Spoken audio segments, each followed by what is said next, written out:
முழக்கமும் இருகையில் கேடையும் கத்தியும் பொந்து தடி எடுத்து வருகின்ற வேளையில் சத்துராதி தடம் புரண்டு ஓடவும் வடிவு கொண்டு பல நிறமாகவும் மாய நோய்வினை தீர்க்கவும் அல்லவா துடி துடித்து வருகின்ற தெய்வமே அப்பனே சிவ சுடலை மாட சுவாமியே வந்து சிவனாரோ பார்வதியை பார்வதியை திருமணோ தான் முடித்தார் சிவனாரோ பார்வதியை பார்வதியை திருமணோ தான் முடித்தார் சென்று சிவனாரோ பார்வதியோ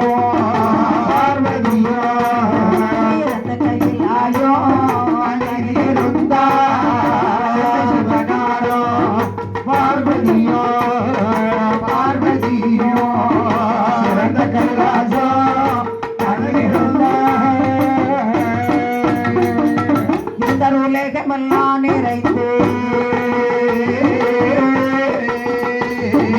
ஒரு போலே வரம சிவன் உலகமெல்லாம் நிறைந்து மீண்டும் ஒரு போலே பரம சிவன் சிந்தை மகிழ்ச்சியுடன்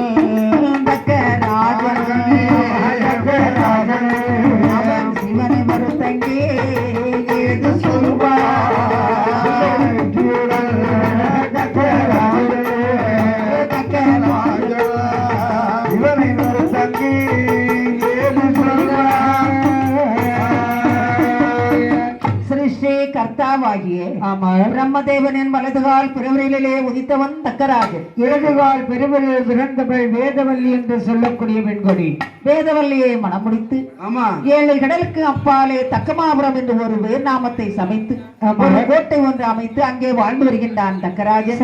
அவனுக்கு 100 ஆண்மக்களும் 50 பெண்மக்களும் பிறந்தார்கள். ஆண்மக்களை பிரம்மபட்டம் வாங்கி வர தவசுக்கு அனுப்பி வைத்தான். 50 பெண்மக்களை சந்திரனுக்கு 27 பிள்ளைகளை திருமணம் செய்து கொடுத்தான். 27 நட்சத்திரங்கள் என்று சொல்லுகிறோம். காசிபவா முனிவருக்கு 13 கொடுத்தான்.